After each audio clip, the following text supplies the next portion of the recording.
What happens when America's home renovation darling goes toe-to-toe with one of television's most seasoned interviewers? What was meant to be a lighthearted morning segment turned into one of the most uncomfortable, unforgettable liners of the year. The Today Show studio hummed with its usual bright, caffeinated energy as Joanna Gaines took her seat across from Hoda Kotb. The set was glowing, the coffee was hot, and millions of viewers tuned in expecting a warm conversation about Magnolia's newest ventures. Instead, they witnessed a clash that no one saw coming. "Good morning, Joanna. So wonderful to have you back." Hoda began, her trademark smile as inviting as ever. "Thank you, Hoda. It's always a pleasure being here," Joanna replied smoothly, adjusting her cardigan with practiced poise. But behind her calm exterior, a faint tension betrayed itself in the way her hands rested, neatly but firmly, on her lap. Hoda eased in with a compliment before pivoting. "Let's talk about Magnolia. It's grown into an empire: TV, retail, real estate, the whole world. Some critics say you've drifted pretty far from your fixer-upper roots. How do you respond to people who feel you've lost touch with everyday families?" For a moment, Joanna's smile faltered. "Our mission has always been the Sammy, helping families create beautiful spaces regardless of budget. We've just been blessed to reach more people now." Hoda leaned in. "But let's be honest. A throw pillow from your line costs more than some families spend on groceries for a week. Doesn't that feel out of step with the values that built your brand?" The temperature in the studio seemed to dip. Joanna clasped her hands a little tighter. "We focus on quality pieces that last. When families invest in something well-made, it serves them for years." "Investment pieces?" Hoda repeated, eyebrow raised. "That's an interesting way to describe a $90 candle." The audience chuckled nervously, sensing the shift. Then Hoda went further. "And what about the reports we've heard from your Waco facilities? Former employees talking about long hours, strict rules, pressure to maintain the perfect Magnolia image even behind the scenes. How do you respond to that?" Joanna's jaw tightened. "Hoda, we pride ourselves on creating a positive work environment. Our team members are like family." "Family," Hoda echoed. "One former employee told us they were written up for taking too long on bathroom breaks. Another said they felt forced to smile through anything because, quote, that's the Magnolia way. Does that sound like family to you?" Joanna's tone sharpened. "Disgruntled employees sometimes tell their own version of events. That doesn't mean it reflects the truth. So you're saying they're lying?" Hoda pressed. "I'm saying people interpret experiences differently. Our values speak for themselves." But Hoda wasn't letting go. "Your brand sells an image of simplicity and authenticity. And authenticity, family dinners, small-town living, traditional values. But in reality, you live in a multi-million-dollar farmhouse. Your kids go to private schools. You have staff to handle the daily grind most families can't escape. Isn't there something misleading about selling an accessible lifestyle that's anything but accessible?" Joanna's composure cracked for the first time. "I think you're making some pretty big assumptions about my life." "Am I?" Hoda countered. "Because your own social media shows a lifestyle that costs more in a month than most viewers make in a year. Organic everything, custom everything, professional photographers capturing it all. It's beautiful, no question. But is it really the simple life you're selling?" "We've been blessed, yes," Joanna admitted, voice taut. "But that doesn't mean we've forgotten where we came from." "That's interesting," Hoda said softly, her smile tightening. "Because public records suggest your beginnings weren't quite as humble as your brand suggests. Your father, for example, he was already a successful businessman in the automotive industry. Your childhood home wasn't exactly the modest farmhouse Magnolia likes to reference, was it?" Joanna froze, eyes flashing. "I don't appreciate you digging into my family." "It's not digging," Hoda replied, her tone measured but unflinching. It's fact-checking. It's a narrative you've built that you've started from nothing, that you truly understand the struggles of everyday familias. It's powerful, yes. But is it entirely true? The studio fell into an uneasy silence. Viewers at home leaned closer.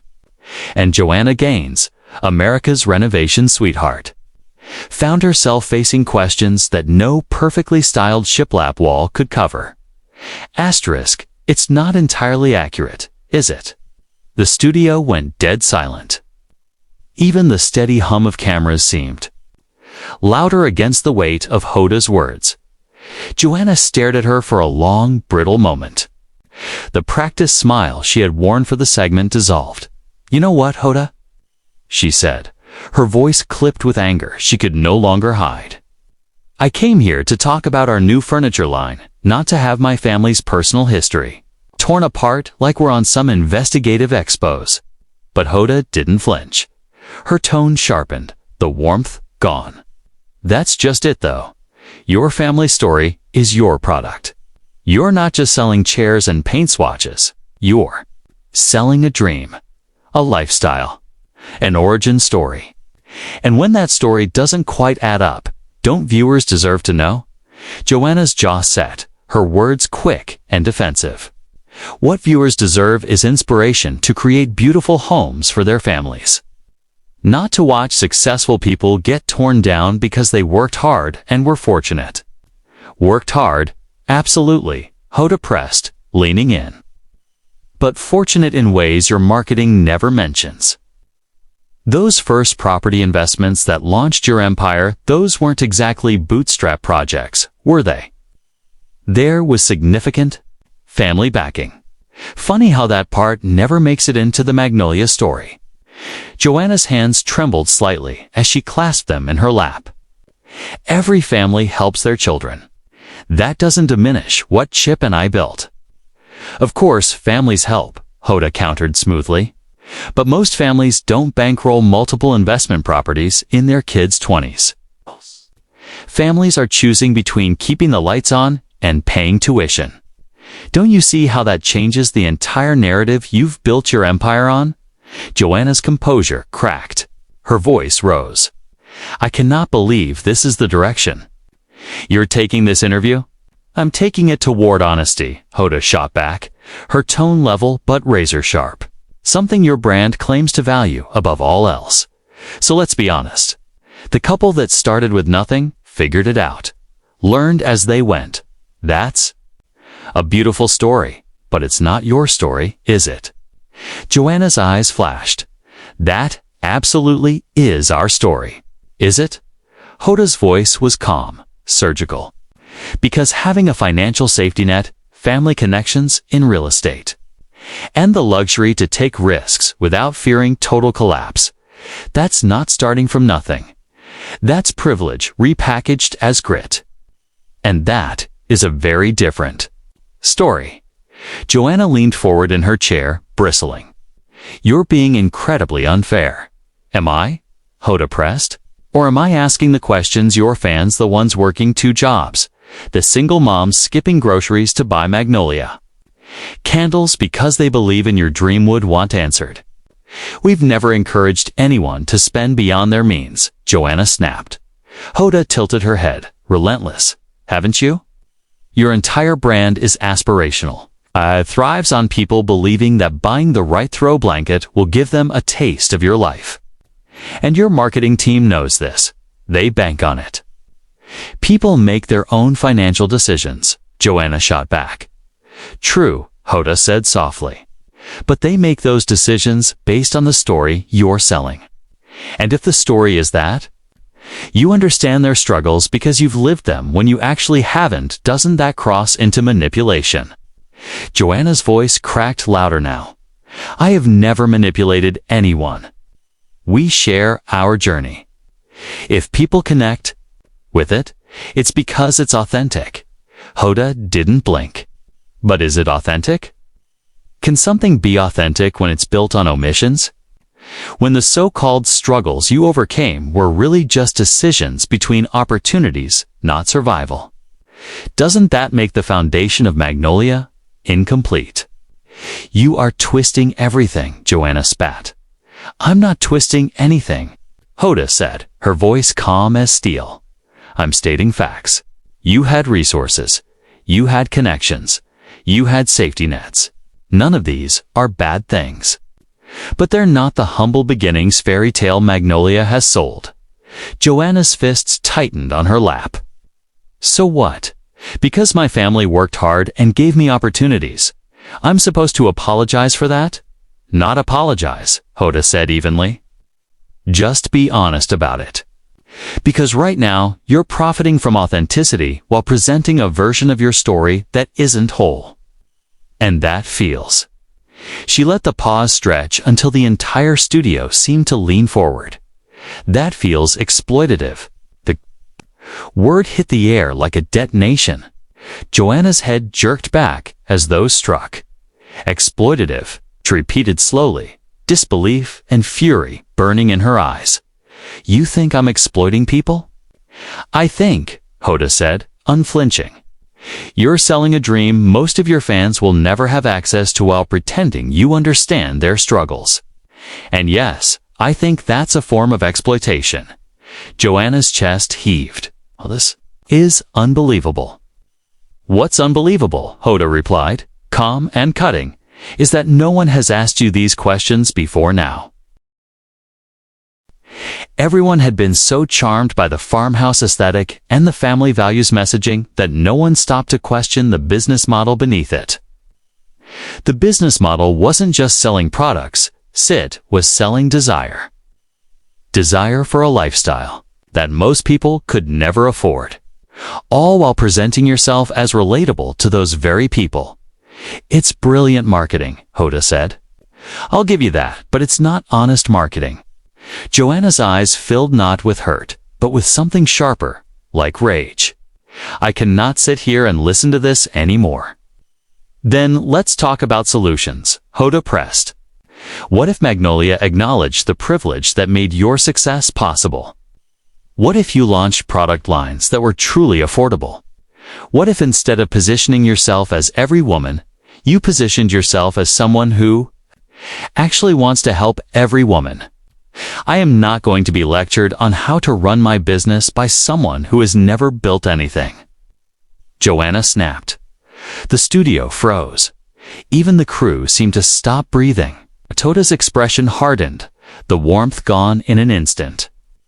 The journalist, not the host, sat in her chair now. Someone who has never built anything. Her voice was dangerously calm.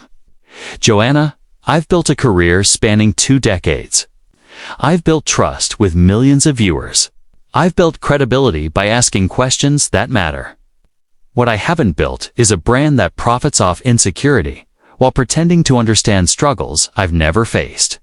Hoda leaned forward. So let me ask you something else. Your latest campaign, Make Every House a Home. Do you know what the average home price in Waco is now compared to before Fixer Upper aired? Joanna shifted in her seat. I don't see how that's relevant. It's relevant because your brand gentrified your own hometown. Families who'd lived in Waco for generations can't afford to stay, because investors and tourists drove up prices chasing the Magnolia dream. But I suppose that's just good business, right? Joanna bristled. We've brought jobs and tourism to Waco. You've brought wealth, Hoda countered. Wealth that flows to people who already had resources, while displacing the ones who didn't. The same story we see with your products, your stores, everything you touch. It all looks beautiful, but it pushes out the people who can't afford. Perfection. Joanna's voice cracked out. You're being so incredibly unfair. We employ hundreds. We revitalize downtown. We've brought positive attention to our community. For the people who can afford it, Hoda said coldly. But what about the families priced out of their own neighborhoods? What about the local businesses that couldn't compete with Magnolia's marketing machine? What about the people who made Waco home long before it became a destination? Change is hard, Joanna said, her voice trembling, but it's not always bad. Change that benefits you while hurting others isn't progress, Joanna, Hoda shot back. It's the same old story, those with resources using them to grab more, while everyone else pays the price. Joanna pushed back her chair. I did not come here to be attacked like this. You came here to promote your brand, Hoda said evenly. I'm asking what that brand actually does versus what it claims to do. And the gap between those two things, it's enormous. Joanna stood now, shaking with fury. Are we done here? She demanded. Not unless you want to skip the conversation about your labor practices, Hoda said without missing a beat. Or the environmental impact of encouraging constant redecorating. Or the pressure your brand puts on mothers to create Pinterest-perfect homes while juggling everything else in their lives. The silence in the studio was deafening. Sit down, Joanna. Hoda's voice was calm but firm, steady as steel. You've built your brand on the idea that you're just like everyone else, that you understand their struggles, that you're here to help. If that's true, then help me understand, how does charging premium prices for basic goods help struggling families? How does promoting endless home improvement projects help people be content with what they already have? Joanna stayed standing, her hands trembling at her sides. You've twisted everything. It's every good thing we've tried to build. You've made it sound cynical, calculated. I haven't twisted anything, Hoda shot back. I've asked clear, direct questions about the impact of your business decisions. If the answers make your brand sound cynical, maybe the problem isn't with my questions. Maybe it's with your model. My agenda is truth. My agenda is accountability. My agenda is making sure that people who profit from others' dreams are honest about what they're really selling. Joanna's eyes glistened. What we're selling is hope. No, Hoda countered. You're selling false hope. You're selling the illusion that the right throw pillows can transform a life, that the right paint color can heal family wounds, that an aesthetic can create happiness, and you're selling it to people desperate enough to believe it. Joanna's voice cracked. How dare you? How dare you minimize what we've given people, the joy, the beauty, the inspiration we've brought into homes across this country? I'm not minimizing joy, Hoda replied evenly.